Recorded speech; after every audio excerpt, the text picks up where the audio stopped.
अतिथि विद्वानों द्वारा लगाई गई याचिकाएं जबलपुर उच्च न्यायालय द्वारा खारिज कर दी गई। जी हाँ दोस्तों, अतिथि विद्वानों ने जो याचिका लगाई थी वो खारिज हो चुकी है।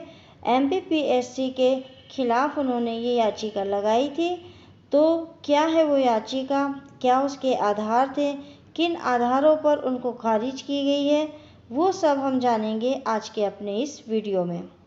मैं डॉक्टर इरशाद खानम स्वागत करती हूँ आप सभी का आपकी अपनी यूट्यूब चैनल आई लॉ टॉक्स पर। दोस्तों, जैसा कि आप जानते हैं कि हमारा आज का विषय एमपीपीएससी के विरुद्ध अतिथि विद्वानों ने जो याचिका लगाई थी वो खारिज कर दी गई है, उससे संबंधित है।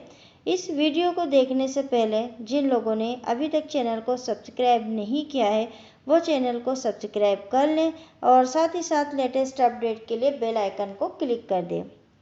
मध्य प्रदेश लोक सेवा आयोग द्वारा आयोजित असिस्टेंट प्रोफेसर की परीक्षा में अनुभव के अंक प्राप्त करने के लिए अतिथि विद्वानों द्वारा लगाई गई याचिका मध्य प्रदेश जबलपुर उच्च न्यायालय द्वारा खारिज कर दी गई है। दरअसल अतिथि विद्वानों ने फॉर्म भरते समय अनुभव के जो उनके अंक थे उनकी जानकारी नहीं दी थी, इसलिए उनके अनुभव के अंक को नहीं जोड़ा गया है। देखिए, जो असिस्टेंट प्रोफेसर की एग्ज़ाम हुई थी उसमें जो परीक्षा के नंबर थे उसके अतिरिक्त वो नंबर भी जोड़े जाने थे जो कि और गेस्ट फैकल्टी के रूप में उन्होंने किसी भी यूनिवर्सिटी में या गवर्नमेंट कॉलेज में पढ़ाया हो। तो ऐसे व्यक्तियों के जो अनुभव के अंक थे वो भी जुड़ना थे और अधिकतम 20 अंक वहाँ पर जुड़ना थे। तो ये जो अतिथि विद्वान थे इन्होंने फॉर्म में भरते समय कॉलेज में यूनिवर्सिटी में पढ़ाया तो था, लेकिन वो फॉर्म के अंदर इसकी जानकारी को फिलअप नहीं कर पाए। तो अब उन्होंने इसके लिए रीट लगाई थी, याचिका लगाई थी कि हमारे उस अंक को जोड़ा जाए। क्या थी याचिका?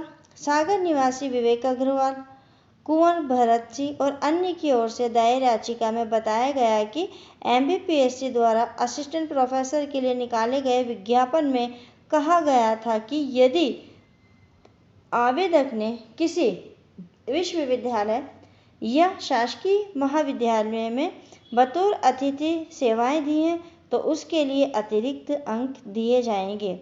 याचिका में यह भी कहा गया कि आवेदकों ने विश्वविद्यालय और शासकीय महाविद्यालय में बतौर अतिथि विद्वान सेवाएं भी दी थी, लेकिन फॉर्म में वो जानकारी को फिलअप नहीं कर पाए, वो चूक गए।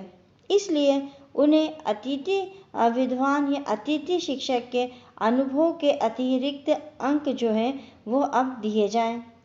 तो उच्च न्यायालय ने क्या कहा, इसमें फैसला दिया? उच्च न्यायालय ने आवेदन फॉर्म में गलत जानकारी की जिम्मेदारी उम्मीदवार की है, ये उच्च न्यायालय ने कहा। जबलपुर उच्च न्यायालय के चीफ जस्टिस मोहम्मद रफीक और जस्टिस प्रकाश श्रीवास्तव की डिवीज़न बेंच ने कहा कि याचिकाकर्ताओं को फॉर्म भरते समय जानकारी देने के लिए पर्याप्त अवसर दिया गया था। अब उन्हें अतिरिक्त अंक नहीं दिए जा सकते हैं। आवेदन फॉर्म में सुधार करने का भी अवसर दिया गया था। एमपीपीएससी जो था उसने भी ये कहा कि आवेदन में फॉर्म में सुधार करने का भी अवसर हमने दिया था। एमपीपीएससी की ओर से अधिवक्ता अंशुल तिवारी ने ये तर्क दिया कि फॉर्म भरते समय और उसमें सुधार के लिए पर्याप्त अवसर दिया गया था, यानी कि जब फॉर्म फिलअप किया जाना था तब भी हमने पर्याप्त समय दिया था। फॉर्म में करेक्शन करने का भी हमने एक निश्चित समय सीमा दी थी।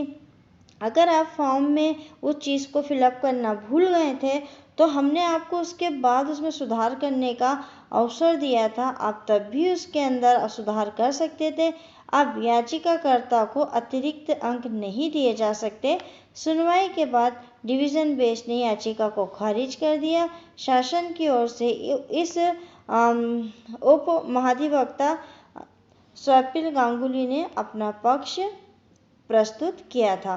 तो मित्रों, ये था वो केस जिसके अंदर एमपीपीएससी के खिलाफ जो अतिथि विद्वानों ने याचिका दायर की थी उसको जबलपुर उच्च न्यायालय के द्वारा खारिज कर दिया गया है।